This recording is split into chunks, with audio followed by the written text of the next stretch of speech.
The fight back has begun, and not a moment too soon. It seems that the right have taken on the cancel culture, weaponised by the left, but this time on organisations who attempt to force their agenda into the mainstream. So often the silent majority have been afraid to speak out for fear of being cancelled, but there's safety and power in numbers.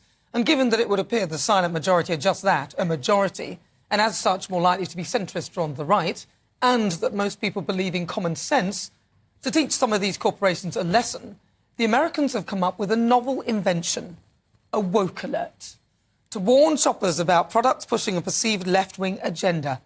Go woke, go broke. You see, after partnering with trans influencer Dylan Mulvaney, who features on a specifically designed Bud Light can, Bud Light's brand have apparently lost over $6 billion in market value after a mass boycott by annoyed consumers. For once, the right has spoken. Yesterday, Anheuser-Busch InBev CEO Brendan Whitworth said in a press release titled Our Responsibility to America, "We never intended to be part of a discussion that divides people." He went on to say, "We are in the business of bringing people together over a beer." Yes, that went well. But they're not alone, lest we forget Nike, who used Dylan to promote sports bras and Tampax, despite the fact that he has no breasts and can never have a period.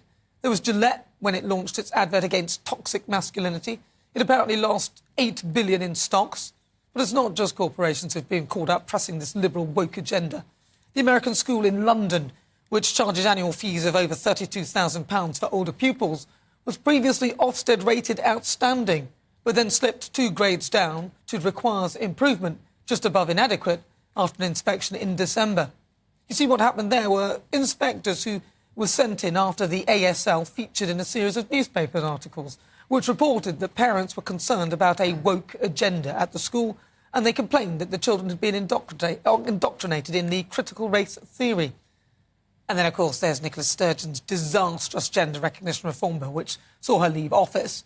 Although now more information on the activities of her husband are coming to light, the bill is likely to be the least of her problems.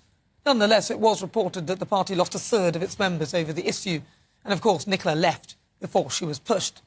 Sir Keir Starmer, clearly worried after struggling to determine whether a woman has a penis, now says that 99.9% of women haven't got one, which means 1 in 1,000 do. He's now facing questions over trans rights.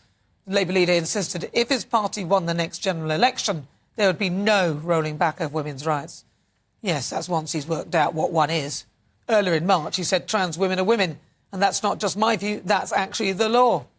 If falls to be believed, Keir is losing his lead.